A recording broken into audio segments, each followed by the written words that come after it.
오늘 말씀의 제목은 무화과나무와 성전 두 번째 시간입니다. 지난 설교에서는 무화과나무 성전을 가지고 때와 시기에 대한 이야기를 나누었습니다. 우리 인생의 시간은 생명처럼 소중하지만 똑같은 시간은 아니다라고 그랬습니다. 단순히 흘러가는 시간, 크로노스라는 시간이 있고 또 그것만 있는 것이 아니라 하나님의 뜻 또 계획 이루어지는 은혜의 때 카이로스라는 시간이 있어야 함을 우리가 기억해야 한다고 그랬습니다. 그래서 우리는 항상 크로노스보다 카이로스에 또 하나님의 은혜의 때, 하나님의 그 때와 시기에 맞추려는 노력들을 해야 한다라고 했습니다. 그렇게 맞추고 지내다 보면 우리가 준비되지 않은 것 같아도 하나님께서 가장 효과적으로 우리를 위대하게 쓰실 수 있고, 우리가 그 시간을 잊고 살아간다고 한다면 우리가 아무리 노력하고 준비한다고 해도 다 준비되어 있는 것 같고 때를 맞춘 것 같아도 하나님께서 우리에게 아직 너희는 멀었다 라고 이렇게 미루어 두실 수 있다라는 것을 우리가 기억하며 우리 인생을 살아가야 된다라고 했습니다. 오늘은 이제 때와 시기에 이어서 형식과 위선에 대해서 이야기를 나누고자 합니다. 신앙생활에 있어서 가장 위험한 것은 겉모습만 있고 진정성이 없는 형식입니다. 위선의 신앙생활이 가장 위험합니다. 특히 종교적 위선, 신앙의 본질을 해치는 가장 큰 적이라고 할 수 있습니다. 예수님께서도 당시 특별히 대표적으로 뭐라고 했던 그 사람들이 뭐냐면 바리새인과 서기관들, 형식적이고 위선적인 그런 태도를 가장 강하게 질책하셨던 것을 우리가 성경을 통해서 잘 알고 있습니다.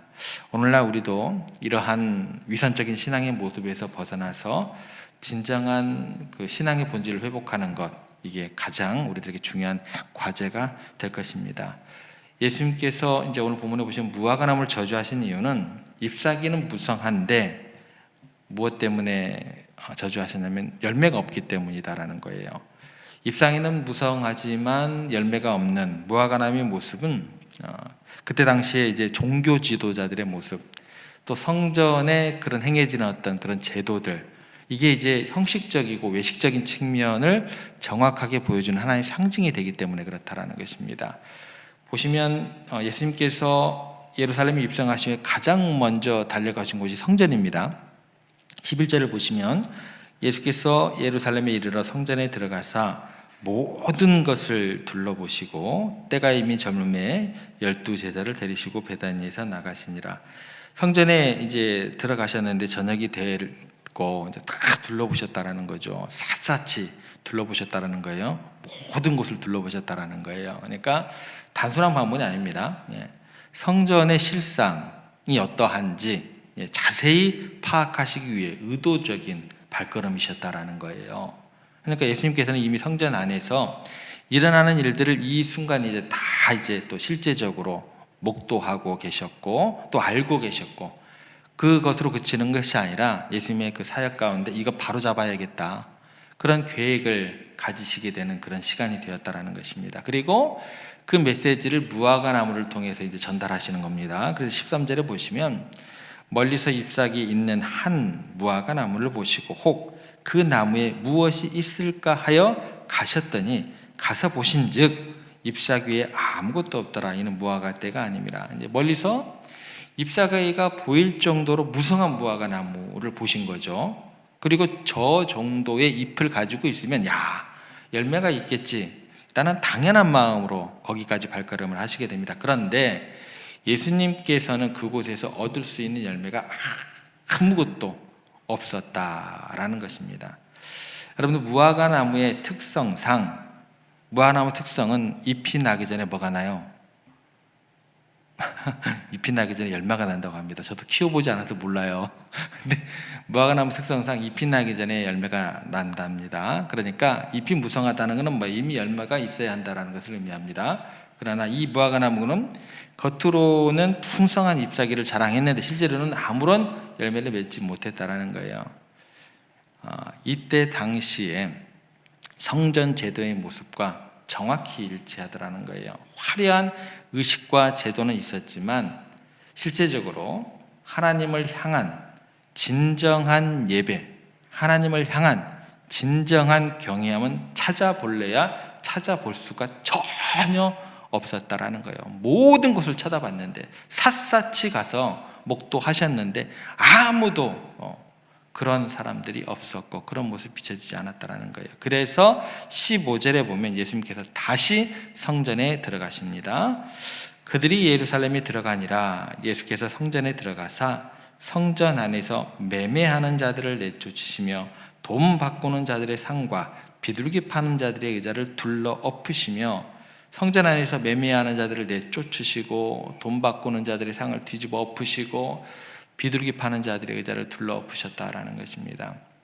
성전은 하나님을 예배하고 경외하는 거룩한 장소여야 했음에도 불구하고 실제로는 장사꾼들의 시장으로 변질되어 있었고, 예수님께서 전날 성전을 둘러보실 때 보신 것은 하나님께서 원하시는 예배, 진정한 예배를 드리는 모습이 아닌 굉장히 무성한 무화과 나무의 잎처럼 종교라는 이름으로 행해지는 형식적인, 사람들이 왔다 갔다 마당만 밟는 그런 모습들이었다라는 것입니다. 성전에서 이루어지는 제사는요, 하나님께 대한 경외와 감사의 표현이 온전히 되어야 합니다. 그런데 제사장들은 이것을 돈벌이로 변질시키게 됩니다. 제사장들이 백성들이 정성껏 준비한 제물에 대해서 지나치게 까다로운 기준을 적용합니다. 이건 좀 내일 더 구체적으로 좀 살펴보고 그 다음 날까지 좀 살펴볼게요. 아무튼 제사장들이 백성들이 정성껏 준비한 제물에 대해서 지나치게 까다로운 기준을 적용해요. 이 외식과 막 형식을 막 더해요. 그러니까 그들은 하나님의 성전에서 백성의 믿음을 이용해서 뭐 하는 거예요? 돈벌이 하고 있는 거예요. 제사장들이 형식이 까다로워서 정말 가난한 사람들, 힘없는 사람들 예배를 제대로 드릴 수가 없게 만들어 버립니다. 발붙일 곳을 없게 만들어 버립니다. 예수님께서는 이러한 타락한 모습을 보시고 기가 막히신 거예요. 겉으로는 하나님을 막 예배하는 척해요. 막 형식과 외식 막 갖다 막 붙을 대로 다 붙여요. 막 예배 순서는 이렇게 돼야 되고 이런 막 교육을 받아야 되고. 제가 주일날 말씀드렸습니다. 여러분들은 신학자가 될 필요가 없어요. 성경 공부 그렇게 많이 하려고 하지 마세요. 그냥 말씀을 사랑하시면 돼요. 내가 먼저 하나님의 시간을 먼저 내가 내 삶의 자리에서 내어드리면 되는 거예요. 그게 모든 것의 시작입니다. 겉으로는 이 사람들이 막 하나님을 경외하는 척하고 별의별 막 외식 형식 다 갖다 붙여놓고, 그런데 뭐 속으로는 자기 이익을 추구하는 종교 지도자들의 위선적인 모습에 실망을 넘어 예수님께서 지금 분노하시는 거예요. 그래서 무화과 나무를 저주하면서 경고의 메시지를 보내시는 겁니다. 다시 말해서 무화과 나무를 향한 저주는요, 무화과 나무가 잘못해서가 아닙니다. 그 당시에 타락한 성전과 제사제도, 종교 지도자들에 대한 예수님의 강력한 경고가 되는 것입니다. 종교의 본질을 잃어버리고 형식과 또 위선에 매몰된 이들에게 보내신 하나님의 메시지를 선포하고 계신다라고 그렇게 이해를 하셔야 돼요. 그래서 20절에 보면 이렇게 되어 있죠. 그들이 아침에 지나갈 때에 무화과 나무가 뿌리채 마른 것을 보고, 무화과 나무가 뿌리채 마른 것을 본 제자들이 이제 놀라는 장면이 나오게 됩니다. 무화과 나무에 뿌리채 무화과 나무가 말랐다는 것은 뭐냐면, 야, 단순히 무화과 나무가 죽었다 이런 의미가 아니에요. 이건 무슨 얘기냐면, 무화과 나무가 뭐하고 똑같다고 그랬죠? 같은 의미라고 그랬죠? 성전과 종교지들하고 똑같다라고 말씀을 드렸습니다. 성전 자체가, 기능 자체가 뿌리채 말라 버릴 것이라는 예수님의 예언이 되는 거예요. 뿌리채 마른다는 것은 뭐예요? 너희들의 그 외식과 형식 자체가 하나님 앞에서 전혀 뭐예요? 쓸모가 없다라는 거예요. 야, 마당만 밟을 뿐이다. 다 가져가라는 거예요. 더 이상 의미가 없게 되었다는 것을 상징적으로 보여주는 것입니다. 그리고 이 사건 이후에 예수님의 이 예언적인 행동은요, 실제 역사 속에서 그대로 성취가 됩니다. 뿌리채 말라버려요. 이 사건이 있은 후에 약 40년이 지난 AD 70년에 로마의 디도 장군이 예루살렘을 침공을 해가지고 성전까지 완전히 다 회파해버립니다. 파괴시켜버립니다. 예수님께서 예언하신 대로 돌 위에 돌 하나도 남지 않는 처참한 결과가 실제로 일어나게 됩니다. 형식적이고 위선적인 그런 종교의 종말이, 신앙의 종말이 실제 역사 속에서 어떻게 이루어지는지를 보여주는 생생한 증거가 되게 됩니다. 그런데 여기서 중요한 점이 있습니다. 하나님께서 이러한 파멸을 즉각적으로 실행하지 않으셨다라는 거예요. 그러니까 무화과 나무 저주하고 난 다음에 바로 이 사건이 이루어지는 게 아니고, 무화과 저주 사건 이후로 실제 성전이 파괴되기까지 약 40년의 시간이 주어졌다라는 거, 굉장히 중요한 의미를 가지게 됩니다. 왜냐하면 무슨 얘기냐면 하나님께서 돌이킬 기회를 주시는 거예요. 이스라엘 백성들에게 회개할 기회를 주셨다라는 거예요. 원래는 성전을 어떻게 해야 돼요?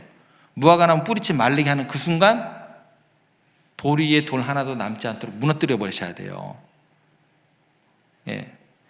회복이 불가능하다는 거예요. 예수님께서 그 정도까지 얘기를 하셨다고 한다면 부활 자체가 불가능하다는 거예요. 그러면 원래는 무화과 나무 뿌리가 말랐던 것처럼 그 순간 바로 성전을 무너뜨려야 되는데, 형식화되고 외식화되고 그렇게 타락한 종교에 대해서 먼저 경고를 먼저 해주시는 거예요. 바로 무너뜨리지 않으시고, 그리고 30년에서 40년을 시간을 주시는 거예요. 하나님의 때 하나님 시간을 주시는 거예요. 회개하라. 너희들 열매 없이 형식적이고 외식만 하면 무화과 나무처럼 이렇게 망한다는 것이죠. 그리고 30년, 40년 시간을 주시는 것이죠. 여러분, 벼락이 치면 죄 없는 나무가 벼락 맞아 죽잖아요. 그죠? 하나님께서 정말 조준을 못 하셔서 사람을 안 치시고 나무로 조준을 내서 벼락을 내리치실까요? 예. 왜 죄 없는 나무를 벼락을 통해서 죽이시냐는 거예요. 벼락이 칠 때 회개할 기회를 주시려고 하시는 거예요. 이렇게 큰일 난다. 나무가 잘못이 아닙니다. 여러분, 선생님들이 우리 어렸을 때 보면 이제 잘못을 하게 되면, 요즘은 그러나 안 그러나 모르겠어요. 선생님들이 우리가 잘못을 하게 되면 어디를 때려요? 배를 가지고 막 교탁을 팡팡팡팡 이렇게 때리잖아요. 딱딱 떠들지 말라고. 왜 말 안 듣냐고, 왜 공부 안 하냐고 교탁을 막 치잖아요. 그죠? 교탁이 뭘 잘못했는데요? 왜 애매하게 교탁을 치시냐는 거예요. 원래 우리들을 매로 훈계를 하셔야 되는데 대신 뭐예요? 경고를 하는 거죠. 예루살렘 성전을 향한 무화과 나무의 경고는요, 오늘날 한국 교회에도 정확히 적용됩니다. 겉으로는 화려해요. 큰 교회 건물, 엄청나게 많은 프로그램들, 외식들은 있어요. 근데 진정한 예배, 진정한 열매가 없다면 우리도 동일한 심판에 직면할 수 있다는 거예요. 그래서 하나님께서는 다양한 방식으로 우리 한국 교회를 향해서 경고의 메시지를 보내고 계신다는 것입니다. 그런데 이런 경고에 귀 기울이지 않고 회개하지 않는다고 한다면 예루살렘 성전처럼 돌 위에 돌 하나도 남지 않게 된다는 거예요. 그 증거들이 나타나고 있잖아요, 지금요. 예. 그런데 우리는 오히려 어떻게 접근하냐면, 왜 죄 없는 나무를 말라 죽이십니까? 그렇게 접근을 하기도 하고, 예수님 너무하다고, 하나님 불합리하다고 이렇게 이야기를 하지만서도 사실은 거기에는 뭐가 담겨 있는 거예요? 우리들을 향하신 무궁무진한 오래 참으심과 기다림과 그 내용이 담겨 있는 하나님의 경고가 담겨 있다는 거예요. 즉각적인 심판 대신 경고를 통해서 회개할 기회를 주신 하나님의 자비의 표현으로 우리가 인식할 수 있어야 된다는 것입니다. 그래서 우리 주변에서 일어나는 많은 사건들은 점점 더 가깝게 다가오는 하나님의 경고가 되는 것입니다. 주변의 교회들이 겪는 어려움, 신앙생활에서 만나는 다른 사람들의 위기들, 가까운 지인들의 신앙적인 시련들, 그게 뭐예요? 그 사람들이 잘못해서만 주어지는 것이 아닐 수 있다라는 거예요. 우리를 향한 하나님의 부르심, 하나님의 경고가 될 수도 있다라는 거예요. 예전에는 저쪽에 멀리 있었던, 나와 전혀 상관없던 무화과 나무가 말라 죽더니 요즘은 점점점 가까이 무화과 나무가 많이 말라 죽는 것 같은. 옛날에는 이상한 목사들이 한두 명밖에 없었던 것 같은데 갈수록 많아져요. 요즘에는 또 소년보 목사라는 사람이 나타났더라고요. 제가 내일 모레 정확히 말씀드릴게요. 스카이데일리하고 천지일보 보지 마세요. 신천지입니다. 소년보 목사라는 사람이 거기 가가지고 뭐를 하는지 모르겠어요. 스카이데일리, 천지일보, 신천지 신문입니다. 부산의 세기력교회라고 하더라고요. 소년보 목사라고. 더 나중에 그거는 더 구체적으로 말씀드릴게요. 신천지 오지를 못하게 하는 그 신천지를 왜 자기가 가가지고 그 신문사인가 뭔가 무슨 인터넷 매체인가 가가지고 모르겠습니다만 점점점 가까이 와요. 무화과 나무가 많이 말라준 것 같은 사건들, 소식들 이런 것들을 너무나 많이 경험하게 됩니다. 그것은 뭐냐면 하나님의 기다리심, 오래 참으심의 표현이다. 꼭 기억하시기 바랍니다. 무화과 나무를 통해서 성전 지도자들뿐만 아니라 그 백성들을 회개하기를 원하시는 그 주님의 마음을 우리가 꼭 느낄 수 있어야 된다라는 거예요. 세상의 잘못이 아니에요. 하나님의 때를 우리 가운데 보게 하시고 느끼게 하시려는 그런 하나님의 메시지로 우리가 받아들일 수 있으셔야 된다는 것입니다. 말씀을 정리합니다. 무화과 나무와 같은 모든 징조들은요, 우리로 하여금 깊이 회개하고 신앙의 본질을 회복하라는 하나님의 간절한 메시지가 담겨 있는 거예요. 그래서 단순한 형식적인 예배, 그런 종교적인 활동에 머무르지 말고 진정한 믿음의 열매를 맺는 삶으로 우리가 나아가기를 날마다 깨어 있어야 할 것입니다. 하나님께서는 지금도 우리에게 회개할 시간을 주고 계신다라는 거예요.